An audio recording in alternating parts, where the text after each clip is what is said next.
Discovery of radio active raises यानी radio active किरणों की खोज या रदरफोर्ड का प्रयोग। हम जो रदरफोर्ड का प्रयोग इन्होंने क्या किया था, इसमें मेन चीज पहले होता है जिसे हम जानते हैं कि रेडियो एक्टिव किरणें जो रेडियो एक्टिव पदार्थ जो होते हैं,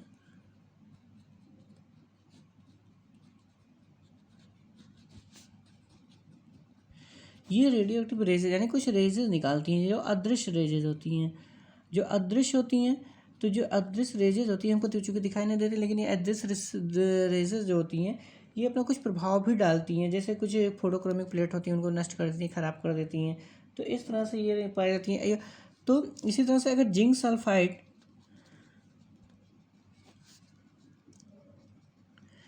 सल्फाइड की अगर पर्दा लिया जाए तो इस पर जब ये होती है तो क्या करती है, इसमें प्रतिदीप्त उत्पन्न करती हैं किरणें। यानी कि अगर इस पर लाइट जब ये रेजेस पड़ेंगे इनके यानी रेडियोएक्टिव पदार्थ को इसके सामने पड़ती हैं तो ये एक प्रतिदीप्त उस पर उत्पन्न करती हैं, यानी कह सकते हैं कि चमक जैसे होती है ये उस चीज़ पे उत्पन्न कर देती हैं।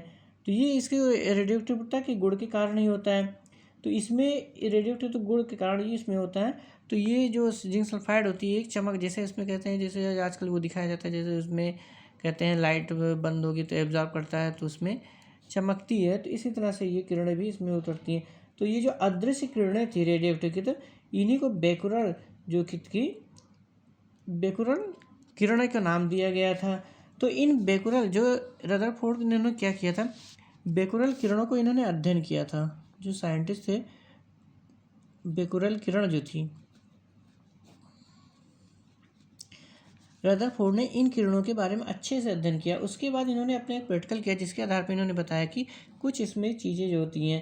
तो यही था रदरफोर्ड का प्रयोग। इन्होंने क्या किया था 1902 में, लगभग 1902 में रदरफोर्ड, ये इनका नाम जो था ये लॉर्ड रदरफोर्ड,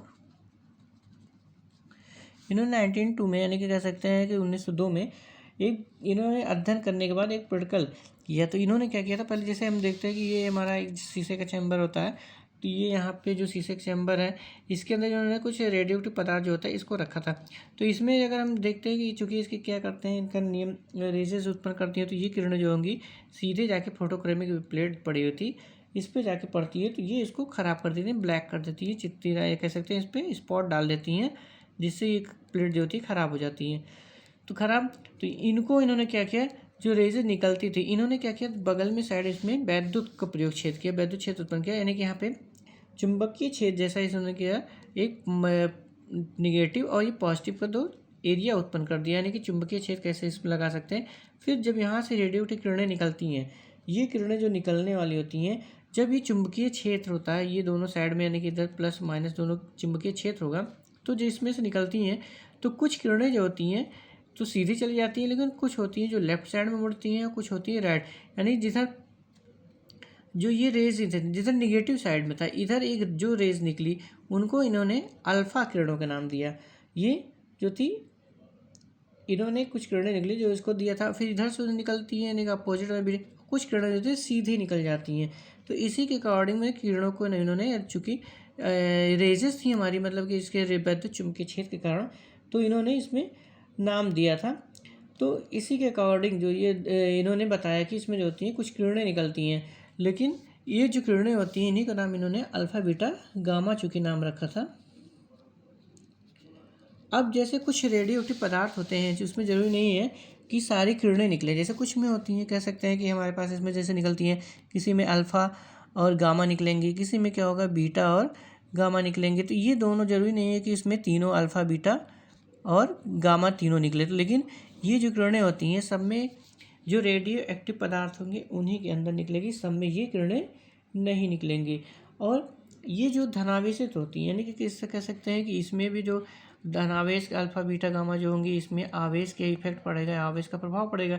और जब हमारा चुंबकीय क्षेत्र नहीं था तो ये हमने देखा कि रेडियो एक्टिव किरणें जो थी ये सीधे निकल के, यानी फोटोक्रोमिक यहाँ पे हमने लगा रखा था तो मतलब प्रैक्टिकल जैसे लगते हैं, तो ये सीधे जा रही थी, यानी कि स्ट्रेट जाएंगी बिना किसी तरफ झुकाव के, बिना किसी झुकाव के, यानी सीधे किरणें निकल जाती हैं। तो इसमें कोई मूवमेंट आपको नहीं दिखाई दे रही, सीधे जाके पड़ रही है, ना तो इसमें झुकाव हो रहा है, नहीं या किसी साइड में नहीं मुड़ रही है, ना कह सकते हैं दाहिने साइड में जा रही हैं, by and left and right, ये सीधे, यानी कि कह सकते हैं कि किरणें जो होती है रेजेस हमेशा स्ट्रेट जाती हैं। तो ये जो रेडियो एक्टिवता का गुण था मेन, जो इनका रेडियो एक्टिवता का गुण था, ये कह सकते हैं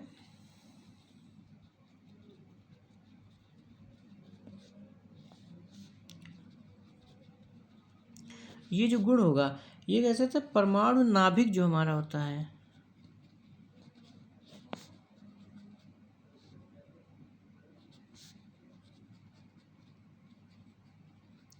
परमाणु नाभिक का गुण कहलाता है।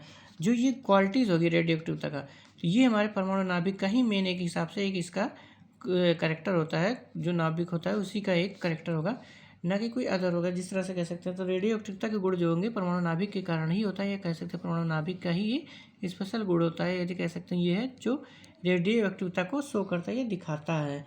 तो जो इन्होंने रेडियो एक्टिवता के आधार पर दिया, तो इसमें इन्होंने बताया कि टाइप ऑफ रेजेस इसके आधार पे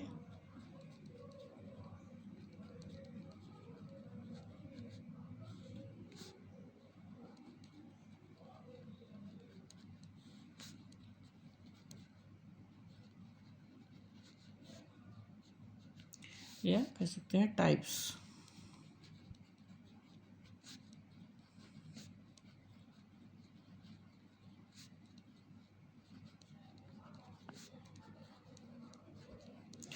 तो ये type of radio active raises यानी कि रेडियो एक्टिव किरणों के जो प्रकार थे, इन्होंने जब इसमें रखा था फोटोक्रोमिक प्लेट रखा, जब फोटोक्रोमिक प्लेट रखा था, तो इसमें चूंकि हम देखे पहले बताया कि निगेटिव जो होता है चार्ज होता है, एक सब पॉजिटिव होता है।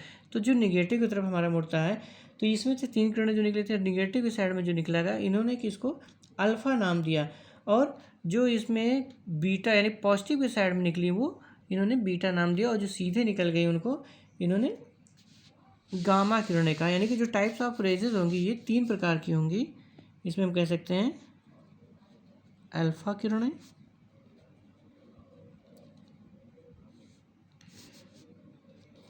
और दूसरा जो होगा इसमें बीटा किरणें, एंड थर्ड जो होगी तीसरी जो होगी इसमें हमारी गामा किरणें। अल्फ़ा को हम डिनोट करते हैं अल्फ़ा से, और बीटा जो होगा हमारा इस तरह, और गामा को ये इस तरह से, इनके तीनों को हम सिंबल ये इस तरह से बताया गया। तो ये जो तत्व होते हैं, जैसे हमारे ये सभी में नहीं निकलेंगे, जो कुछ ही तत्व होते हैं, जैसे हमारे ये यूरेनियम ले लेते हैं, यूरेनियम या थोरियम,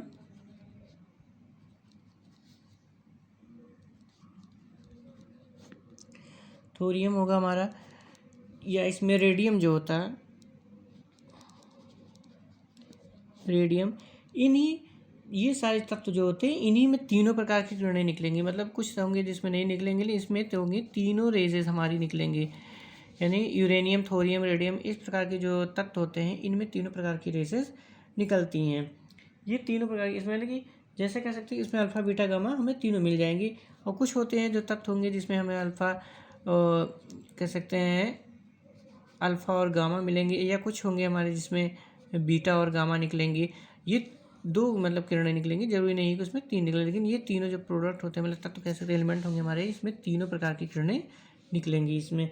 तो ये अल्फ़ा बीटा गामा इसमें होती है। और मेन चीज़ ये होता है जैसे किरणें जो निकलती हैं ये मतलब कि 3 प्रकार से होता है, उत्सर्जित होती हैं। तो जो फोटो प्लेट पे इस पर प्रभाव डालती है, और ये क्या करती है मोटे कागज़ जो होगा, जैसे मोटे कागज़ हैं फोटोक्रोमिक तो ख़राब करती हैं, या कह सकते हैं उसको निकल जाएगा, मोटा कागज़ होगा, या कह सकते हैं लकड़ी होगी, इनको भी ये भेद के आसानी से निकल जाती हैं, इनमें ये प्रवेश कर जाती हैं, कह सकते हैं इनको ये प्रवेश कर जाती है। और एक चीज़ है, ये वायु और गैसों को चालक बनाती है। जैसे वायु हमारी ये गैस है कोई भी है,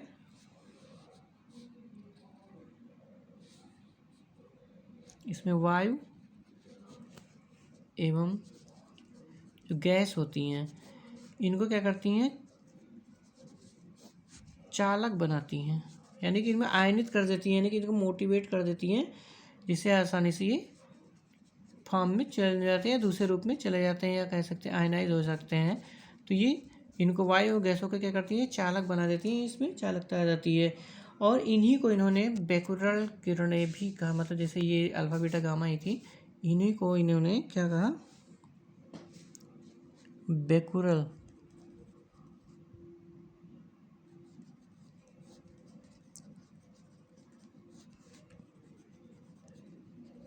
यानी इन्हीं को बेकुरल किरणें कहा गया, जो अल्फा बीटा गामा होती हैं। यानी जो उन्होंने बताया था, बेकुरल ने स्टडी किया था कि यह रेडियोएक्टिव पदार्थ होते हैं जो किरणें निकालते हैं, यानी कुछ ऐसी लाइट उसमें किरणें निकलती हैं जो चीज़ों को ख़राब करती है फोटोक्रोमिक। तो उन्हीं की चीज़ों को इन्होंने कन्फर्म किया कि मतलब कि किस तरह से चुंबकीय क्षेत्र के माध्यम से बताया कि ये 3 प्रकार की किरणें होती हैं, जो तीनों प्रकार की इसमें अल्फा बीटा गामा निकलती हो। तीनों का नेचर जो इसमें अलग अलग होता है, तीनों एक जैसी नहीं होती हैं। क्योंकि कुछ जो किरणें होती हैं जैसे लेफ्ट और राइट में मुड़ जा रही हैं, तो जाहिर सी बात है उसमें कुछ प्रॉब्लम है, वीकनेस होगी। और जो सीधे निकल जा रही है उसमें प्रभाव क्षेत्र काम नहीं कर रहा है, तो जाहिर सी बात है उसमें थोड़ी एक्टिविटी अलग होगी। तो इस तरह की किरणों को इन्होंने फोटोक्रोमिक प्लेट को इन्होंने रेडियोएक्टिव किरणें कहा।